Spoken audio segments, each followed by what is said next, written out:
Hi viewers, welcome to dial sports. So IPL already 2 వారాలు ముగిసి 3వ వారంలోకి enter అయింది. So ఇటువంటి సమయంలో చెన్నై సూపర్ కింగ్స్ సంచలన నిర్ణయం తీసుకుంది. ఏదైతే రుతురాజ్ గైక్వాడ్ ఇంజరీ కారణంగా తప్పుకోవడంతో మహేంద్ర సింగ్ ధోనీకి కెప్టెన్సీ పగ్గాలు మళ్ళీ అప్పగించారు. సో ధోనీ మ్యాజిక్ మళ్ళీ పనిచేస్తుందా? సో ఎందుకంటే ప్లే ఆఫ్ రేస్కి సంబంధించి టైం రన్నింగ్ అవుట్ అయిపోతుంది. సో ఇక్కడ నుంచి ప్రతి మ్యాచ్ కూడా కీలకం. ఎందుకంటే పాయింట్ల పట్టుకులు కింద నుంచి 2-3 స్థానాలకి పోటీ పడుతున్నారు Chennai versus Mumbai and Hyderabad.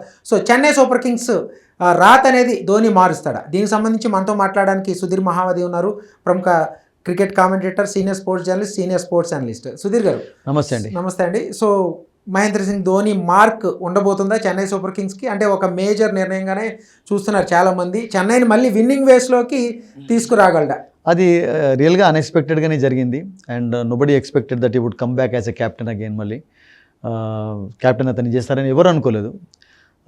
But నేనేమనుకుంటానంటే ఇప్పుడు ఉన్నటువంటి సిచ్యువేషన్లో కొంచెం కష్టంగానే కనబడుతుంది. టాస్క్ ఈజ్ హర్క్యులన్గానే కనబడుతుంది. బట్ ధోనీకి ఉన్నటువంటి ఎబిలిటీ, ఎక్స్పీరియన్స్ తోటి ఎనీథింగ్ కెన్ హ్యాపెన్ అండి. I think couple of seasons ago you remember Naresh, Jadeja విషయంలో కూడా అట్లా జరిగినప్పుడు came back and they made it to the finals. వాళ్ళు కప్ కూడా గెలిచారు వాళ్ళు ఒకసారి. వాళ్ళు సో అద్భుతంగా ఆడడం చూసాం.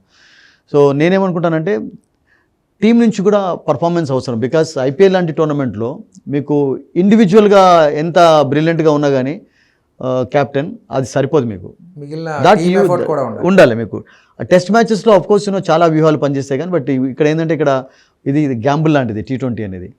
But Dhoni as a captain it's a good choice for them. ఎందుకంటే ఇప్పుడు రుతురాజ్ గైక్వాడ్ లేకపోవడం అనేది రియల్గా చెప్పాలంటే ఒక హ్యూజ్ లాస్ వాళ్ళకు. క్యాప్టెన్గా పక్కకు పెట్టినట్లయితే ఒక బిగ్ బ్యాటర్ని వాళ్ళు కోల్పోయినారు అసలుగా. లాస్ట్ కపుల్ ఆఫ్ సీజన్స్లో బ్రహ్మాండంగా రాణించాడు. తర్వాత ఈ సంవత్సరం ఆఫ్కోర్స్ క్యాప్టెన్సీ రెస్పాన్సిబిలిటీ తోటి ఓపెనర్గా రాలేకపోయినాడు కానీ బట్ ఐ థింక్ ఒక 1 innings మాత్రమే ఆడాడు. That to against Rajasthan Royals 60. ఇక్కడ అదే బిగ్గెస్ట్ క్వశ్చన్ ఏంటంటే రుతురాజ్ గైక్వాడ్కి పర్ఫెక్ట్ రీప్లేస్మెంట్ ఎవరు ఇప్పుడు టీంలో? తప్ప కానీ కొంతమంది ఫార్మర్ క్రికెటర్స్ ఇదే చేస్తున్నారు. ఇప్పుడైతే ఉన్న వాళ్ళలో కెప్టెన్సీ చేస్తే తప్ప రాత మారదు. సో రుతురాజ్కి సరైన రీప్లేస్మెంట్ ఎవరున్నారు? నేను అనుకుంటాను రుతురాజ్కు సరైనటువంటి రీప్లేస్మెంట్ అంటే త్రిపాఠి ఒక్కడే కొంచెం దగ్గరగా కనబడుతున్నాడు. మీకు దీపక్ కూడా అయితే మీరు బ్యాటర్గా ట్రీట్ చేయలేము బికాస్ ఈజ్ అన్ ఆల్రౌండర్. అయితే ఉన్న సిచ్యువేషన్లో త్రిపాఠి ఒక్కడే కొంచెం బెటర్ ప్లేయర్ బికాస్ ఎక్స్పీరియన్స్ ఉంది. తర్వాత చాలా మంచి ఇన్నింగ్స్ ఆడాడు, డిఫరెంట్ ఫ్రాంచైజెస్కి ఆడాడు. సో నేను అనుకుంటాను ఐ థింక్ ఈ can be a good choice. ఓపెనర్గా అతన్ని తీసుకొచ్చినట్లయితే ఓపెనర్గానే ఆడించినట్లయితే.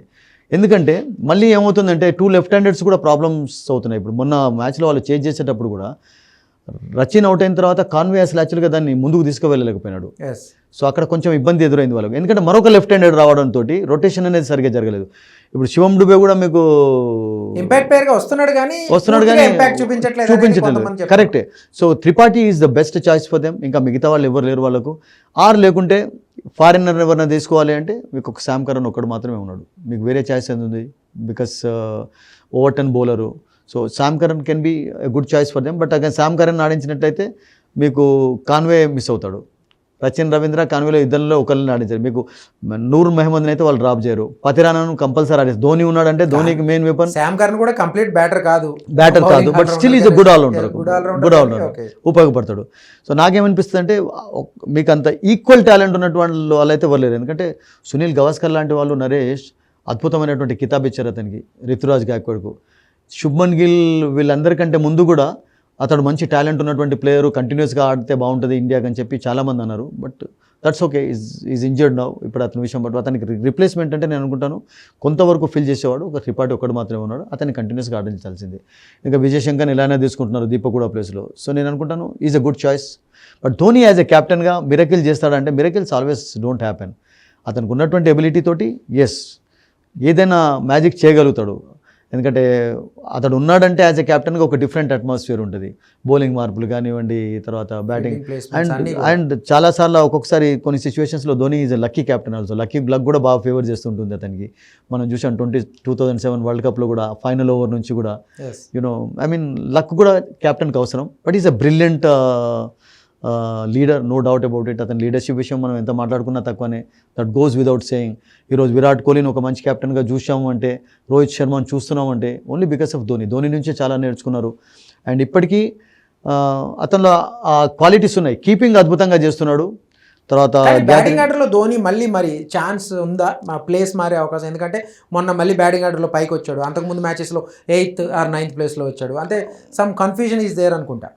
ఐ థింక్ ఈ కెన్ బ్యాట్ ఫోర్త్ పొజిషన్లో బ్యాటింగ్ చేస్తే బాగానే ఉంటుంది అతను, ఎందుకంటే బికాస్ ఫామ్లోనైతే కనబడుతుంది. అంటే పూర్తి బ్యాట్ తోటి ఫెయిల్యూర్స్ అయితే లేవు. ఒక 37 స్కోర్ ఫ్లెమింగ్ అయితే చేశాడు. చెప్పడం మోకాలి సర్జరీ తర్వాత, ఆ నీ సర్జరీ తర్వాత అనుకున్నంత ఎవరైనా అంటారు, గంగూలీ కూడా అదే అన్నారు కదా, 2005లో ధోనిని చూసినట్టు ఇప్పుడు చూడాలంటే కుదరదు.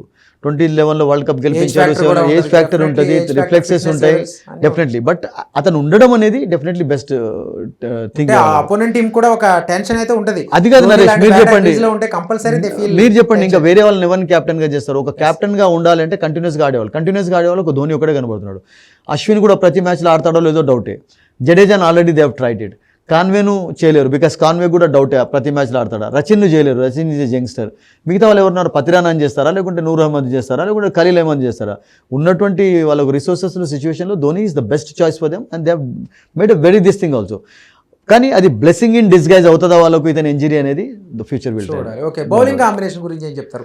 నూర్ అహ్మద్ తప్పితే తప్ప మిగిలిన వాళ్ళు ఎవ్వరూ కూడా, అంటే అశ్విన్ కూడా దాదాపు 9 crores పెట్టి ఇతన్ని కొనుగోలు చేశారు.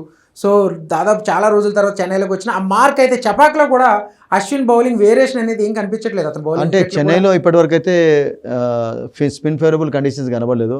అండ్ దట్టు మొన్న కూడా చూసాం, అశ్విన్ కప్లో వికెట్ తీసుకున్న తర్వాత కూడా the way Arya played against him, actually brilliant shots ఆడాడు. సో అశ్విన్లో కూడా కొంచెం యూనో ఏజ్ తోటి కాన్ఫిడెన్స్ కూడా తగ్గుతూ ఉంటుంది, అందుకనే అతడు రిటైర్ కావడానికి. రవీంద్ర జడేజా కూడా అంత పెద్ద ఎఫెక్టివ్గా కనబడలేదు, ఎందుకంటే స్పిన్ ఫ్రెండ్లీ కండిషన్స్ ఎక్కడ కూడా కనబడలేదు. మేబీ సెకండ్ ఫేజ్లో మీరు అన్నట్టుగా 7 matches తర్వాత నరేష్ మనం ఇది డిస్కస్ చేస్తాం కూడా, స్పిన్నర్స్ ఎక్కువగా వికెట్స్ తీస్తున్నారు అన్నట్టు విషయం ఎక్కువగా చేస్తాం. టర్న్ అవుతాయి, స్లో అవుతాయి, కొంచెం వేర్ అండ్ టర్న్ ఉంటుంది కనుక spinners role will be bigger. అప్పుడు మేబీ బట్ ఆల్రెడీ వాళ్ళు 4 matches ఆడుంటారు కదా, ఇంకొక 3 matches ఉంటాయి వాళ్ళకు. ఆ 3 matchesలో చెన్నైకి నేను అనుకుంటాను హోమ్ క్రౌడ్ ముందు ఛాన్స్ ఉంటుంది. But let us wait and see, because Dhoni as a captain can do something special. అందులో నాకు కూడా విశ్వాసం ఉంది. Too early to predict. ఒకవేళ మీరు ప్లే ఆఫ్ రేస్లో ఆ మ్యాచెస్ కనుక 9 matches ఇప్పుడు వాళ్ళు కంపల్సరీ అట్లీస్ట్ 7 matches కంటిన్యూగా, అంటే కంటిన్యూ కాకపోయినా గెలుస్తారని అనుకుంటున్నారు Dhoni captaincy? I think last couple of years ago అయితే అట్లా జరిగింది. 5 matches ఆన్ ట్రాట్ గెలిచి కూడా వాళ్ళు ఫైనల్లోకి వచ్చారు, కప్ గెలుచుకున్నారు. ధోని యాజ్ ఎ కెప్టెన్ గా ఉన్నట్లయితే కొన్ని మిరకల్స్ అయితే జరుగుతాయి. అతని ఎక్స్పీరియన్స్, అతని స్ట్రాటజీస్ వేరే రకంగా ఉంటాయి, బికాస్ అతని is a wonderful thinker of the game actually. So as a కెప్టెన్గా అతడు ఉండడం అనేది ఫీల్డ్లో, యాజ్ ఎ ప్లేయర్గా ఉండడంలో చాలా డిఫరెన్స్ ఉంటుంది. That I think we're going to see in a while, because match start అవుతుంది కనుక కొద్దిసేపట్లో మనకి ఈ రోజు మనకు అతని యొక్క కమాల్ అనేది కనబడుతుంది as a captain. Thank you very much. Thank you అండి. సో ధోని కెప్టెన్గా చేసినంత మాత్రాన్ని కాకుండా టీమ్ ఎఫర్ట్, టీమ్ ఇండివిజువాలిటీ ఎప్పుడు పనికిరాదు. ఐపీఎల్ లాంటి లీగ్స్లో ఖచ్చితంగా ప్రతి ఒక్కరు తమ రోల్కి న్యాయం చేస్తేనే, టీమ్ ఎఫర్ట్ ఉంటేనే విజయాలు సాధ్యమవుతాయి. So maybe Chennai Super Kings bounce back కావడానికి ఛాన్స్ ఉందని చెప్పేసి సుధీర్ మహావత్ చెప్తున్నారు. Keep watching dial sports.